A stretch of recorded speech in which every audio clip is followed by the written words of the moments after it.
নমস্কার, বর্ণালী রান্নাঘরে আজকের রেসিপি দই বড়া।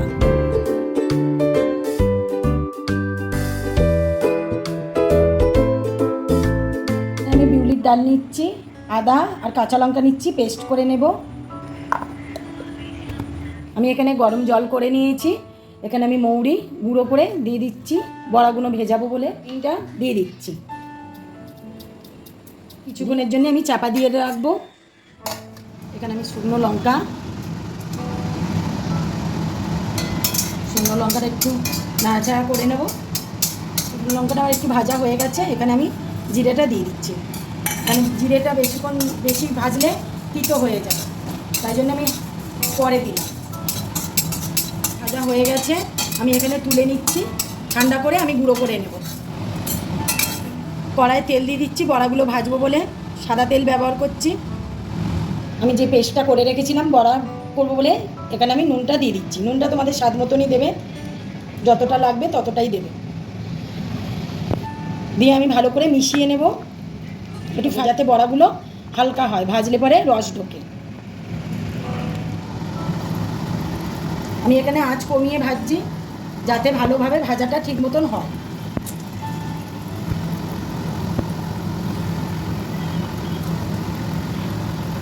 ওপরে একটু তেল দিয়ে দিচ্ছি, যাতে বড়াগুলো ভালোভাবে ভাজা হয়, উল্টানোর সময় অসুবিধা না যেন হয়। ওপর দিয়ে একটু তেল দিয়ে দিচ্ছি। এবার আমি উল্টে নিচ্ছি।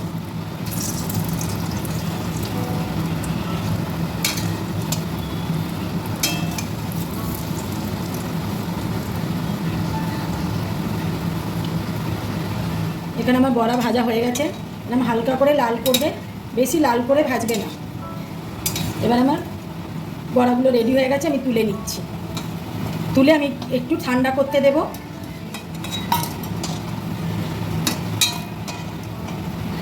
মৌরিটা আমি ছেঁকে নিয়েছি জলের মধ্যে থেকে, এখানে জলটাও ঠান্ডা হয়ে গেছে, কিন্তু খুব ঠান্ডা করবে না, উষ্ণ গরম থাক। আর বড়াটা একটু ঠান্ডা করেছি, দিয়ে আমি এখানে 5 মিনিটের জন্য ভিজিয়ে রেখে দেবো, যাতে বড়াগুলোর মধ্যে জলটা সোপ করে। এখানে 5 মিনিটের জন্য ঢাকা দিয়ে রাখছি।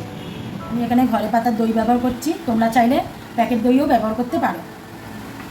আমি একটু স্বাদ মতন চিনি দিচ্ছি, আর এখানে বিন নুন দিচ্ছি। তোমরা চাইলে এমনি নুনও দিতে পারো, কিন্তু বিন নুনটা দিলে স্বাদটা ভালো হবে। দিয়ে আমি দইটা ভালো করে ফাটিয়ে নেব।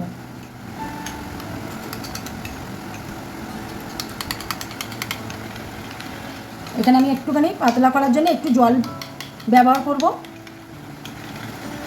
আমি এখানে অল্প করেই জল দিচ্ছি, 2 চামচের মতন জল দিচ্ছি, বেশি পাতলা করব না।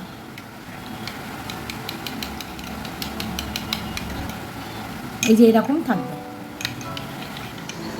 এখানে আমার বড়াটা ভিজে গেছে, এবার আমি এখানে জলটা চিপে নেব। এইভাবে চিপে নেব,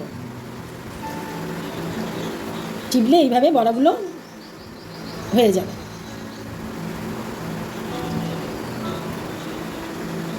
আমার চেপা হয়ে গেছে, কিন্তু আলগাভাবে চেপবে, বেশি চিপলে বড়াগুলো ফেটে যাবে। আমি বড়ার উপর দিয়ে দইটা দিয়ে দিচ্ছি।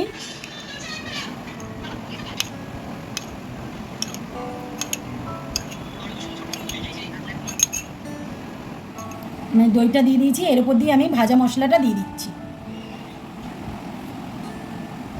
আমি ধনেপাতা দিচ্ছি, এর উপর দিয়ে ঝুরি ভাজাও দিয়ে দিচ্ছি। রেডি হয়ে গেল আমার দই বড়া। দেখুন আমি কেটে দেখাচ্ছি কতটা নরম হয়েছে।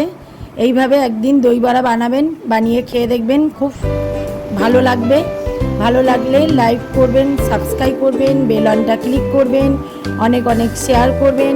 ভালো লাগলে অবশ্যই কমেন্ট করে জানাবেন। ভালো থাকুন, সুস্থ থাকুন, ধন্যবাদ।